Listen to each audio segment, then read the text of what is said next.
अच्छा, हर सप्ताह आप महसूस करते हैं हमारे साथ खबरों की धड़कन। ग्लोबल इंडिया में इस बार बिहार के किसानों के भरते खलिहान से चीन क्यों है परेशान। पहले तो कुछ नहीं मिलता था, ले दे के बराबर हो जाता था। अभी कम से कम इतना जरूर है कि बढ़िया से सब काम हो रहा है, बच्चों को पढ़ा रहे हैं। अतिथि देवो भव की भूमि में विदेशी महिला सैलानियों को सताने लगा है सुरक्षा का सवाल। और साथ ही देखिएगा, ब्रिटेन में पैदा हुई लेकिन भारत की सड़कों पर जमा हुई बुलेट की दीवानगी की कहानी।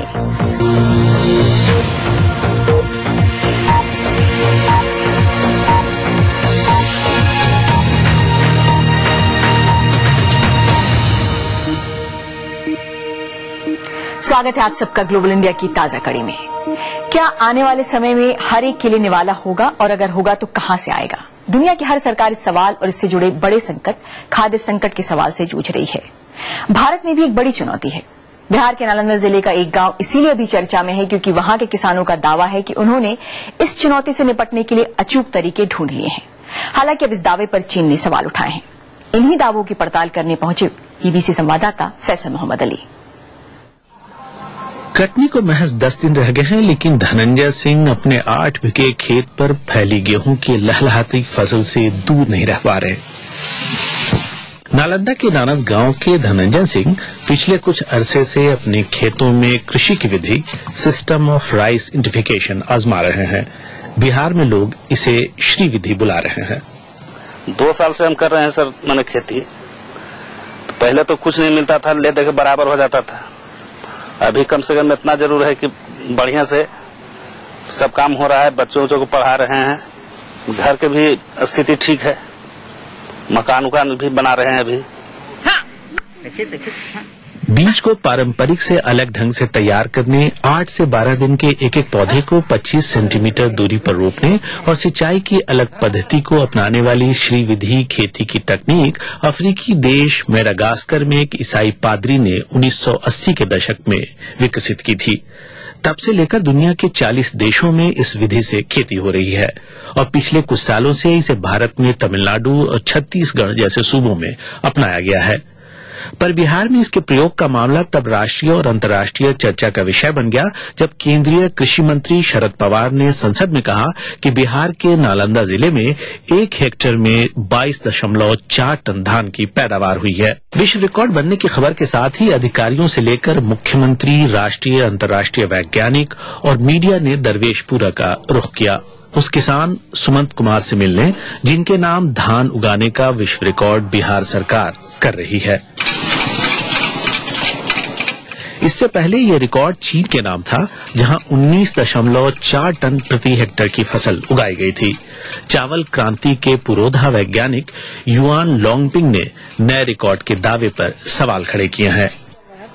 बिहार सरकार के विश्व रिकॉर्ड फसल के दावे पर भारतीय कृषि अनुसंधान परिषद ने भी सवाल उठाए हैं, मगर संस्था का कहना है कि श्री विधि एक प्रमाणित विधि है जिससे किसानों को फायदा हो रहा है। विश्व रिकॉर्ड तो 1-2 बनते हैं, मगर इतना जरूर है कि हमारे वैज्ञानिकों ने जब बाद में जाके उसी क्षेत्र में दूसरे किसानों के खेतों पे जिन्होंने इस विधि से खेती की थी, जब वेरीफाई करने की कोशिश की तो उन्होंने पाया कि लगभग जो कई किसानों के खेतों पे उन्होंने सैंपल हार्वेस्ट किया तो 6 टन से लेकर 8 टन तक उपज आई। 2.5 टन आज यील्ड है और किसानों के यहाँ 6 आ रही है, तो लगभग 2.5 से 3 गुना वृद्धि हो रही है। अगर ये तरीका ज्यादा बड़े पैमाने पर अगर लागू किया जाता है तो खाद्य की समस्या पूरे भारत की कम से कम ईस्टर्न रीजन ही पूरा कर सकता है। दिन ब दिन बढ़ते खर्च और पर्यावरण को हो रहे नुकसान की वजह से भारत की पहली हरित क्रांति तकनीक की हाल के दिनों में भारी निंदा होती रही है। उम्मीद की जा रही थी कि श्री विधि इसका बेहतर विकल्प बन सकेगी, लेकिन वैज्ञानिकों का एक बड़ा वर्ग अभी भी इसे कृषि प्रबंधन से अधिक कुछ मानने को तैयार नहीं। फैसल मोहम्मद अली, बीबीसी, नालंदा, बिहार। तो जैसा आपने सुना कि रिकॉर्ड पर चीन ने सवाल उठाए हैं, कितनी जायज हो सकती है उसकी आपत्ति? भारत में कृषि मामलों के जानकार देवेंद्र शर्मा से हमने यही सवाल पूछा। नालंदा का जो रिकॉर्ड है, जो कीर्तिमान उन्होंने किसानों ने वहां पर एस्टेब्लिश किया है, उसको बहुत से सोर्सेज ने, बहुत सी एजेंसीज ने उसको एस्टेब्लिश किया है, वो बिल्कुल ठीक है। और ये जो एक अननेसेसरली जो कंट्रोवर्सी खड़ी की गई है चाइना द्वारा, इसमें कोई मुझे लगता है ज्यादा गंभीरता से लेने की जरूरत नहीं है, क्योंकि जब भी किसी देश से एक रिकॉर्ड दूसरी जगह जाता है तो वो एक क्वेश्चन मार्क उठाए जाते हैं, तो कोई बड़ी बात नहीं है। वैसे रिकॉर्ड की बहस को अगर एक पल के लिए छोड़ भी दें तो भी कृषि वैज्ञानिक किसी निश्चित राय पर क्यों नहीं पहुंच पा रहे हैं कि ये कारगर है कि नहीं, जबकि ये तकनीक बरसों से दुनिया भर में अपनाई जा रही है। ये तकनीक बहुत इम्पोर्टेंट है। इसमें बीज का और पानी का दोनों का उपयोग कम होता है और इसमें पैदावार ज्यादा होती है। और ये जो स्कीम है या जो विधि है उसकी खेती करने की, धान की, इससे जो सबसे बड़ा इशू है खेती का कि आपका पानी का जो दोहन होता है उससे बचाव होता है और प्लस पैदावार ज्यादा होती है। सिर्फ इसमें इंटरेस्ट ये है कि जो कंपनियों का कि भाई क्योंकि इसको ज्यादा बढ़ावा नहीं देने में, वो ये है क्योंकि इसमें कोई मशीन का उपयोग नहीं होता, और जब मशीनों का उपयोग नहीं होता तो कंपनियां कतराती हैं, साइंटिस्ट भी कतराते हैं उस विधि को प्रमोट करने के लिए। धान की खेती की वैश्विक स्थिति क्या है देवेंद्र जी? क्या भारत में ही बढ़ रही है पैदावार या बाहर भी ऐसा हो रहा है? धान की जब हम अगर बात करते हैं तो ये उत्पाद तो शायद दुनिया में बढ़ रहा है, लेकिन इंडिया की तरफ बहुत एक्सपेक्टेशन है, क्योंकि आज दिक्कत यह है कि एक्सपोर्टर बहुत कम रह गए इंटरनेशनल मार्केट में। और भारत कुछ सालों से हम देखते आ रहे हैं कि अब यह दुनिया का सबसे बड़ा एक्सपोर्टर जो है धान का बन गया है। और वो बहुत इंपॉर्टेंट है, क्योंकि जब दुनिया में सप्लाई की बात होती है तो सरप्लस देने वाले देश हैं वो बहुत कम हो गए। थाईलैंड को भारत ने पिछले कुछ दिनों में बीट किया है और अब वो नंबर 1 पे है। तकरीबन 9 मिलियन टन यानी 90 लाख टन का हम हर साल जो है निर्यात करते हैं चावल का। कृषि मामलों की जानकार doctor Devendra Sharma. Global India में आगे है अमेरिका में बढ़ते भारतीय चित्रकारों के कद्रदान।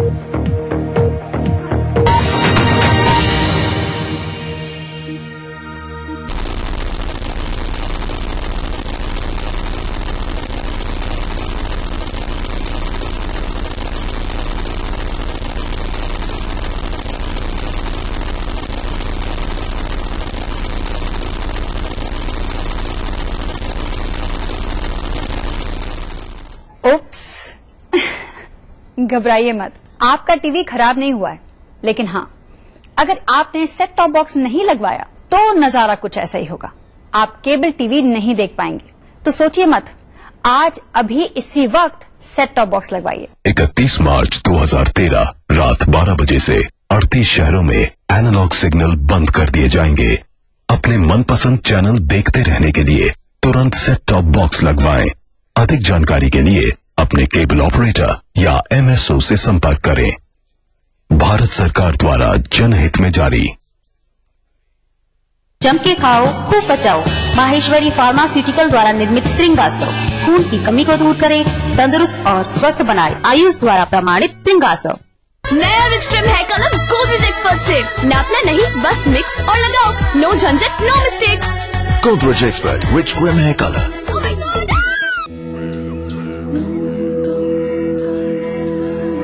ऊपर कोट की इस गुफा में गूंज रहे ये शब्द आज पूरी दुनिया को एक संदेश दे रहे हैं, विश्व शांति का संदेश।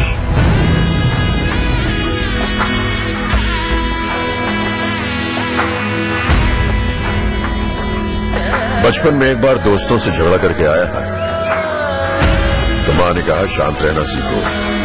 जानते नहीं तुम्हारा नाम गौतम बुद्ध के नाम पर रखा गया है। शांति का वही संदेश जूनागढ़ की इस चट्टान पर भी लिखा है। हम इसे पढ़ नहीं पाते मगर फिर भी समझ लेते हैं।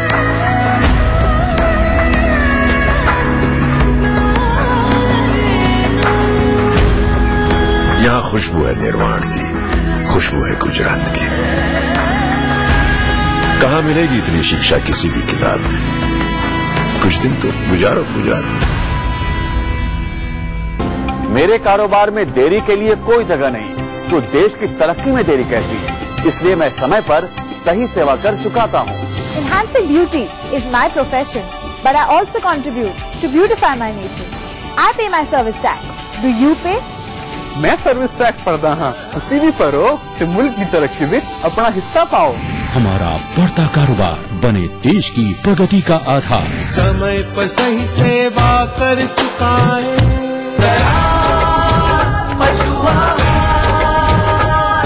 असली भरोसेमंद दयाल पशु आहार, दूध दमदार, आप शानदार। जीतिए एक फ्लैट और करोड़ों के इनाम, 15 ion cars, 25 iPhone 5, 50 iPad mini और 1000 सोने के सिक्के। खरीदिए वेक्टस ग्रुप के गंगा, मोटोवेल, वेक्टस पानी की टंकियां और पाइप्स।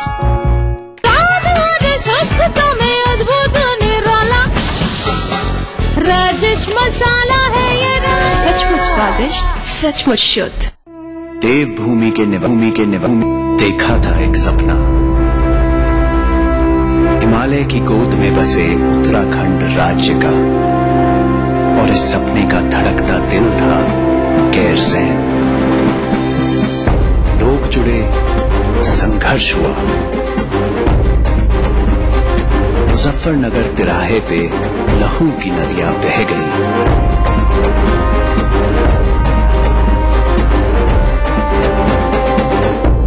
उत्तराखंड तो मिला पर गैरसैंण नहीं। आज उत्तराखंड बनने के 12 साल बाद मुख्यमंत्री विजय बहुगुणा ने उठाया है ऐतिहासिक कदम गैरसैंण की ओर, ताकि हमारा उत्तराखंड बन सके उम्मीदों से ऊंचा।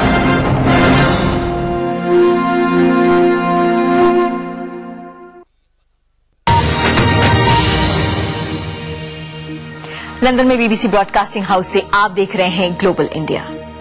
केसरिया बालम आवोणी पधारूनी मारे देश, इस तर्ज पर हमारे पास न जाने कितनी गीत हैं, कविताएं हैं। अतिथि को भगवान समझने वाले हिंदुस्तानियों की कहानी हम सब ने सुन रखी है, लेकिन क्या ये असलियत है? दिल्ली रेप मामले के बाद हाल के दिनों में विदेशी महिला सैलानियों पर हो रहे यौन हमलों ने उनकी सुरक्षा पर सवाल खड़े कर दिए हैं, और कई देशों ने अपने नागरिकों को भारत में अपनी सुरक्षा का खास ख्याल रखने की चेतावनी भी जारी की है। आखिर क्यों सैलानियों को सुरक्षित रखने में नाकाम साबित हो रहा है भारत?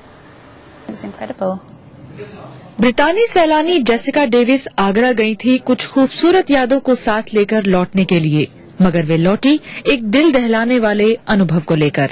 अपनी आबरू बचाने के लिए जेसिका को अपने होटल की बालकनी से छलांग लगानी पड़ी, क्योंकि उन्हें डर था कि होटल का मालिक उनके साथ दुराचार करना चाहता था। मैं जानती थी कि वो अपने साथियों के साथ मेरे कमरे में घुसना चाहता था। मैंने जबरदस्ती दरवाजा बंद कर लिया और बालकनी से नीचे कूद गई। मेरे पास कोई और रास्ता नहीं था। भारत में पिछले कुछ समय से महिला अपराध की खबरें लगातार सुर्खियों में आ रही हैं। ऐसे में ब्रितानी दूतावास ने अपने यहाँ की महिला पर्यटकों को सलाह दी है कि वे भारत में जाते समय अपनी सुरक्षा का खास ख्याल रखें और शालीन माने जाने वाले कपड़े पहनें। इससे पहले स्विस और चीनी महिला के बलात्कार के बाद स्विट्जरलैंड और चीन ने भी भारत के लिए कुछ ऐसे ही शब्द लिखे थे जिनमें कहा गया था कि भारत में बलात्कार की घटनाएं आम बात हैं। जाहिर है इन घटनाओं ने भारत में मौजूद विदेशी सैलानियों को चिंता में डाल दिया है। यकीन मानिए, मेरी माँ मुझे यहाँ आने की इजाजत ही नहीं दे रही थी। उन्हें लगा कि मैं भारत में सुरक्षित नहीं रह पाऊंगी। यहाँ के पुरुषों की समस्या ये है कि वो बहुत घूरते हैं। शायद उनकी मानसिकता ऐसी ही है कि लाइफ में जितनी महिलाएं देखने को मिल जाएं, उतना अच्छा है। मुझे यहाँ सुरक्षित सिर्फ इसलिए महसूस होता है क्योंकि मैं अपने बॉयफ्रेंड के साथ यहाँ आई हूँ। शायद अकेले होती तो इतना सुरक्षित महसूस नहीं कर पाती, क्योंकि यहाँ जिस तरह से लोग हमारी तरफ देखते हैं वो अजीब ही है। सैलानी तो चिंतित हैं ही, लेकिन चिंता उन भारतीयों में भी है जिनकी रोजी रोटी पर्यटन उद्योग से चलती है। उनका कहना है कि इससे पहले ऐसी घटनाओं का असर भारत के पर्यटन क्षेत्र पर पड़े, सरकार को समय रहते कड़े कदम उठाने होंगे। हमने भारत सरकार को, मिनिस्ट्री ऑफ टूरिज्म को कहा है कि कॉल सेंटर जो 24 आवर हेल्पलाइन हो, उसको जल्द से जल्द एस्टैब्लिश करा जाए, ताकि कोई भी ऐसा इंसिडेंट हो तो उसका इमीडिएटली समाधान हो सके। करीब एक दशक पहले पर्यटन मंत्रालय ने अतिथि देवो भव नाम का अभियान शुरू किया था। ये मुहिम विदेशी सैलानियों के आंकड़े बढ़ाने में तो सफल रही, लेकिन जहां सैलानी खुद को सुरक्षित महसूस कर सके, ऐसा माहौल तैयार करने में अभी तक ये कारगर नहीं रही है। चालू Yadav, BBC, Delhi. Global India में आगे देखिए, दिमाग का कमाल ऐप बनाने वाला छात्र हुआ मालामाल। लेकिन पहले बीबीसी ग्लोबल एक्सक्लूसिव राउंडअप, दुनिया की बड़ी खबरों पर बीबीसी की खास नजर। परवेज मुशर्रफ की पाकिस्तान वापसी के काफिले के साथ कराची का रुख किया बीबीसी संवाददाता ऑर्ला ग्यूरेन ने। विमान पर मुशर्रफ ने उनसे कहा कि उन्हें पता है कि वो जहां जा रहे हैं वहां काफी समस्याएं हैं, लेकिन वो उनका सामना करेंगे। पाकिस्तान में मई में चुनाव होने वाले हैं और मुशर्रफ इन चुनावों में अपनी किस्मत आजमाना चाहते हैं। श्रीलंका में मुसलमानों के खिलाफ बढ़ती हिंसा के मामलों की पड़ताल की कोलंबो में बीबीसी संवाददाता चार्ल्स हैविलैंड ने। वहां बौद्ध भिक्षुओं ने इस साल के शुरू से एक के बाद एक मुसलमानों पर कई बार हमले किए हैं। श्रीलंका में पिछले कुछ समय से मुस्लिम विरोधी गतिविधियां जोर पकड़ रही हैं, जिसकी अगुवाई बौद्ध भिक्षुओं में उभर रहा एक नया रूढ़िवादी गुट कर रहा है। दक्षिण अफ्रीका के डरबन शहर पहुंची बीबीसी संवाददाता कैथरीन ब्यारोहांगा ने वहां हुए 5वें ब्रिक्स शिखर सम्मेलन के मुख्य मुद्दों की पड़ताल की। व्यापार और दूसरे क्षेत्रों में ब्रिक्स के सदस्य देश तेजी से विकास कर रहे हैं। इन देशों का मकसद खुद को निवेश का अड्डा बनाने के बजाय आर्थिक ताकत के रूप में खड़ा करना है। भारत की कला उसके सॉफ्ट पावर की सबसे बड़ी ताकत है। अंतर्राष्ट्रीय मंच पर भारत के समसामयिक कलाकारों का सिक्का पिछले हफ्ते न्यूयॉर्क में खूब चला। कई भारतीय कलाकारों की पेंटिंग्स को करोड़ों रुपए में खरीदा गया। विश्व भर में आर्थिक मंदी के कारण कुछ वर्षों से भारतीय कला बाजार भी मंदी की मार झेल रहा था, लेकिन लगता है तस्वीर अब बदलने लगी है। अमेरिका के मशहूर नीलामी घर सोथबीज में भारतीय कलाकारों की कलाकृतियों को करीब 38 करोड़ रुपए में बेचा गया। सबसे महंगी पेंटिंग वासुदेव गायटोंडे की 1962 की ऑयल ऑन कैनवस $9,65,000 यानी करीब 5 करोड़ रुपए में एक भारतीय कला प्रेमी द्वारा खरीदी गई, जबकि पहले सोचा जा रहा था कि इसकी बोली $8 लाख तक ही लगेगी। Historically, last few years, contemporary art की मार्केट उतनी सख्त नहीं थी। आज के रिजल्ट्स हमने देखे कि बहुत डीप और स्ट्रॉन्ग इंटरेस्ट है कंटेम्प्रेरी आर्टिस्ट में। सैयद हैदर रजा की 1983 में बनाई गई राजस्थान नामक पेंटिंग को करीब 4 करोड़ रुपए में खरीदा गया। फ्रांसिस सूजा की द क्रूसिफिक्शन पेंटिंग की उम्मीद से अधिक कीमत लगाई गई, जिसे एशिया के एक निजी कला प्रेमी ने 3 करोड़ रुपए में खरीदा। एमएफ हुसैन की पपेट डांसर्स नाम की पेंटिंग करीब 1.5 करोड़ रुपए में बिकी। इस नीलामी में कलाकृतियों को हासिल करने की होड़ लगी थी। पहले 20 साल से पहले मैं इंडिया बोले तो हमको ज्यादा रिस्पेक्ट भी नहीं था इधर। अभी इंडियन बोले तो हमको रिस्पेक्ट भी बहुत ज्यादा हो गया globally, not only in the US but हर एक जगह में हो गया ना हमारे लिए। नीलामी में तैयब बेहता की 1982 में बनाई गई एक बेनाम पेंटिंग $10 लाख के बजाय कम दाम में करीब $7 लाख में बिकी। लेकिन 4 कंटेम्प्रेरी या मौजूदा दौर के कलाकारों की कलाकृतियों की रिकॉर्ड बिक्री हुई। भारतीय मूल की आर्ट कलेक्टर अमृता जावरी ने भारत के कई कलाकारों की कलाकृतियां पिछले 20 सालों से ज्यादा समय से जमा की और इस नीलामी में 45 ऐसी कलाकृतियां शामिल की गई थी। सोथबीज की नीलामी में कुछ अन्य कलाकारों जिनकी पेंटिंग्स की उम्मीद से अधिक कीमत लगाई गई, उनमें मंजीत बावा की द ब्लैक देवी और भूपेन कक्कड़ की पेंटिंग सत्संग को भी करीब 2 करोड़ रुपए में खरीदा गया। Salim Rizvi, New York. Global India में आगे है, इस्राइल की जेलों से हो रही है जिंदगी की तस्करी।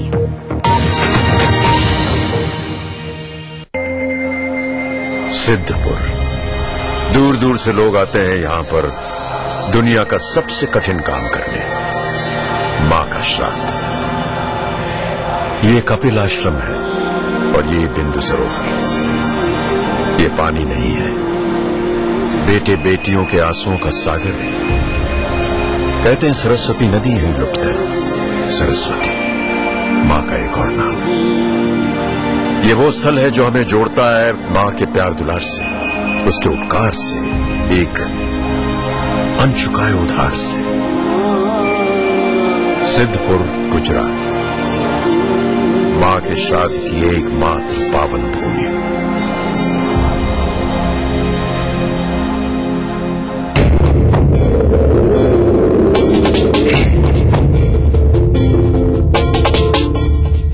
तेरे देश की मिट्टी तुझे पुकारे, भारत का वासी है तू, बातें गर्व से बतला रे। ओ जुड़ जा रे,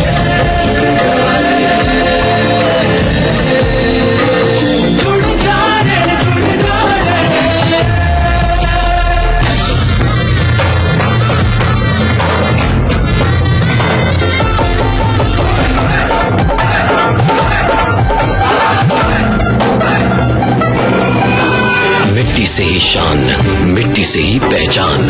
तो बनिए हिस्सा नेशनल पॉपुलेशन रजिस्टर का।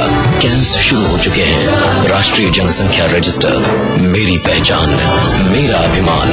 भारत सरकार द्वारा जनहित में जारी। विश्वामित्र इंडिया परिवार आम आदमियों के पास हर कदम विश्वास के साथ। अब हम रोज के सारे डिस्टेंसेस कुछ ही मिनट्स में कवर कर लेते हैं। शहर में कहीं भी जाना हो, बस कुछ ही मिनट्स की ड्राइव। देखना चाहेंगे आप? देखिए,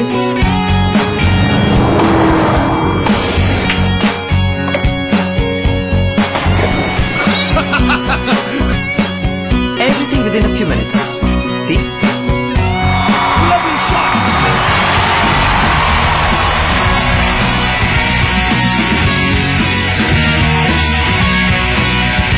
जो कीमती समय हम बचाते हैं गॉर्सन्स के बड़े खूबसूरत घर में फैमिली के साथ बिताते हैं, क्योंकि गॉर्सन्स घर ही नहीं पूरा शहर बसाते हैं। Gorsons presents Gore City Greater Noida West, where everything is just a few minutes away. हम तो हिस्सा हैं गॉर्सन्स परिवार का। आप भी आइए और गौर सिटी का हिस्सा बन जाइए।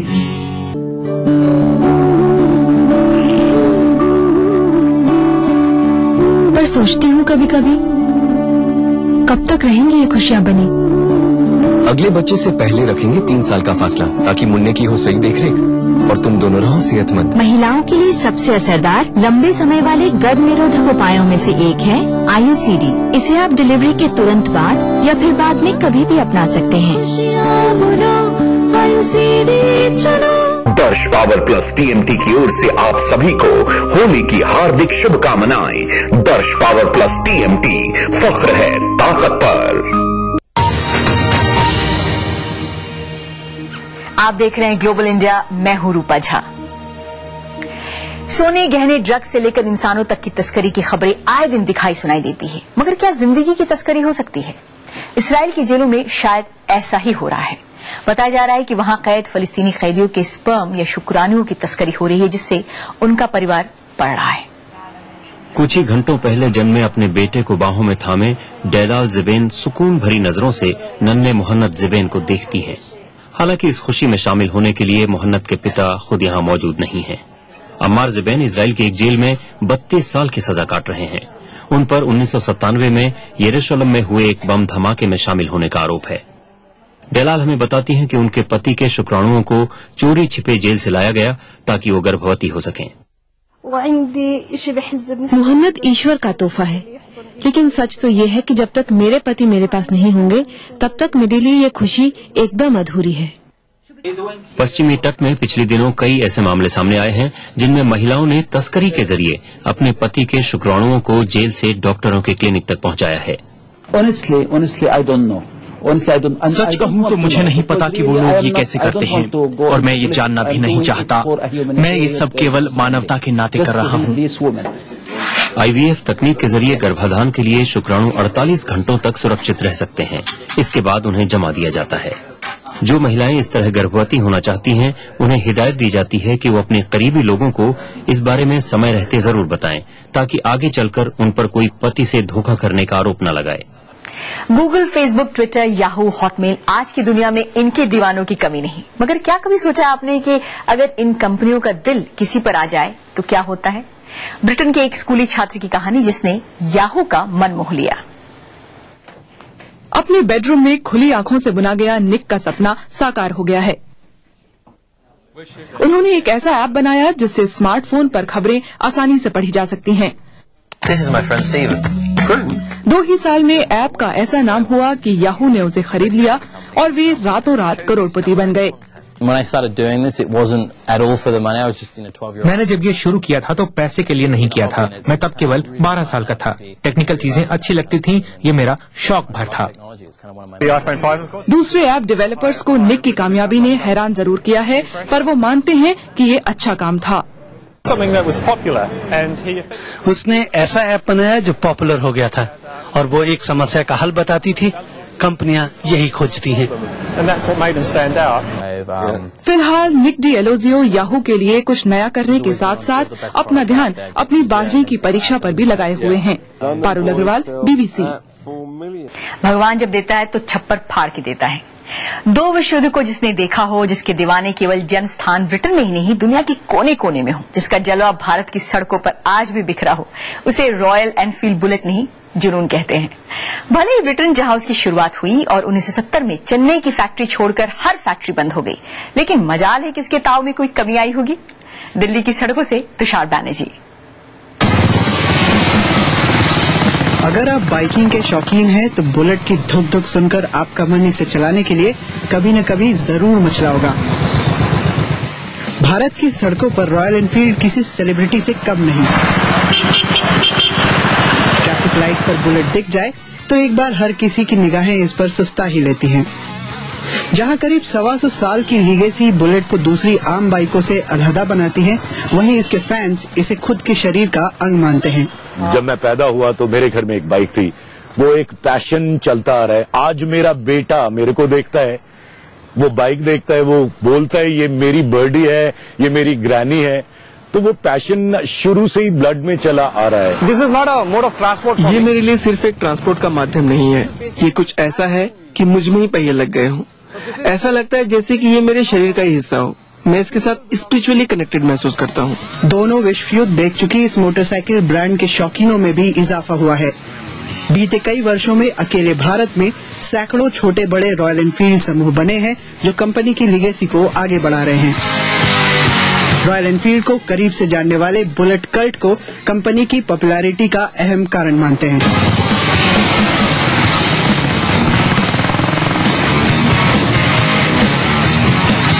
रॉयल एनफील्ड का सफर साल 1890 में ब्रिटेन में शुरू हुआ, लेकिन 1970 में कंपनी ने भारत के चेन्नई प्लांट को छोड़कर दुनिया भर में इसका उत्पादन बंद कर दिया। लेकिन इसकी कहानी यहीं खत्म नहीं हुई। आज भी दुनिया भर में रॉयल एनफील्ड मोटरसाइकिलें भारत से निर्यात की जाती हैं। खुद भारत में इसकी मांग इतनी है कि नई बुलेट पाने के लिए लोगों को कई हफ्तों का इंतजार करना पड़ता है। कोई भी बाइक, हमारा कोई भी वेरिएंट जो है बुकिंग पे ही आता है, because it's a handcrafted bike और इसमें बनाने में टाइम लगता है। लास्ट ईयर हमने हाईएस्ट नंबर ऑफ बाइक्स एक साल में बनाई, 1 लाख कुछ बाइक्स बनाई, 1,10,000 के आसपास, which is a record in royal Enfield. और इस साल एक और प्लांट नया लगाया चेन्नई में, और कंपनी कहती है कि इस साल हम करीबन 2 लाख के करीब बाइक्स बनाएंगे। कई सालों तक रुतबे और शान की पहचान रह चुकी रॉयल एनफील्ड में कई अहम बदलाव किए गए हैं। इसके डिजाइन से लेकर तकनीक तक में काफी सारे चेंजेस हुए हैं। एक ब्रितानी कंपनी जो खुद ब्रिटेन में बंद की जा चुकी है, भारत में इसकी लेगेसी अब भी जीवित है। तुषार बैनर्जी, DVC, दिल्ली।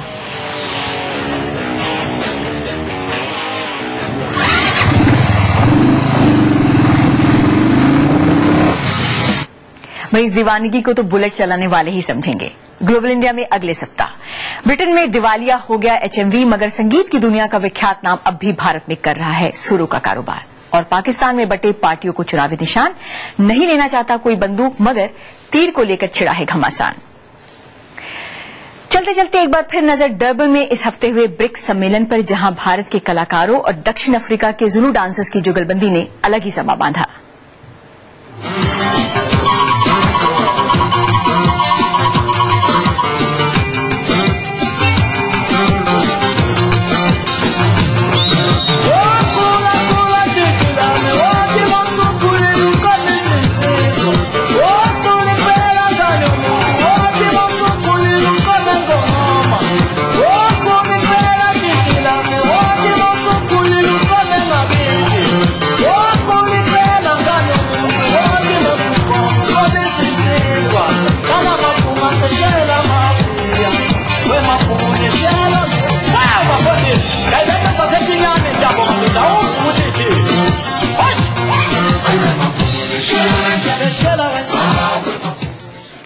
राजनीति के मंच पर संगीत की भाषा दिलचस्प पेशकश है।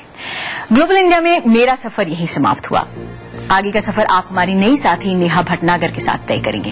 फिलहाल लंदन स्थित ब्रॉडकास्टिंग हाउस से ग्लोबल इंडिया की पूरी टीम के साथ रूपा झा को अनुमति दीजिए। नमस्कार।